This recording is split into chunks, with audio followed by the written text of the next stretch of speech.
காலபுருஷனுக்கு 12வது ராசி. மீன ராசி மற்றும் மீனத்தை லக்னமாக கொண்டு பிறந்தவங்க என்ன மாதிரி தொழில் பண்ணுவாங்க? அவங்களுடைய ராசி லக்னத்துக்குரிய கிரகம் குருவா இருக்கிறதுனால அவங்க பாத்தீங்கன்னா பெரும்பாலும் 10ஆம் அதிபதியாகவும் குருவா இருக்கிறதுனால இவங்களுக்கும் பாத்தீங்கன்னா ஒரு தலைமை பண்புங்கிறது இவங்களுக்கு எளிதில் கிடைத்து விடும். 6ஆம் வீடு சூரியனோட வீடா இருக்கு. அப்ப தலைமை பண்புங்கிறது ஒரு எளிதா கிடைக்கும். ஒரு பெரிய பெரிய ஐடி கம்பெனி, சாப்ட்வேர் கம்பெனி, பெரிய பெரிய அமேசான் போன்ற கம்பெனிகள்ல பாத்தீங்கன்னா பெரிய லெவல்ல பெரிய பதவியில இருப்பாங்க, உன்னதமான பதவியில இருப்பாங்க. ஆனா அந்த பதவி அவங்களுக்கு கிடைக்கிறதுக்கு அவங்க படாத பாடுபட்டு தான் மேல வந்திருப்பாங்க. அந்த மாதிரி பெரிய பெரிய இடங்கள்ல போய் நல்ல உத்தியோகத்துல நல்ல சம்பாத்தியம் பண்ணிக்கிட்டு இருப்பாங்க இந்த மீன லக்னத்தையும் ராசியாக கொண்டு பிறந்தவங்க.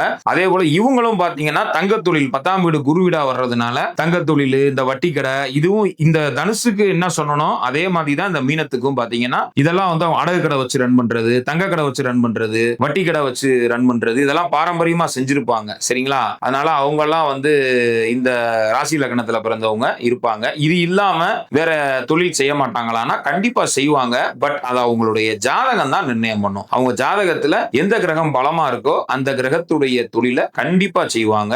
நன்றி.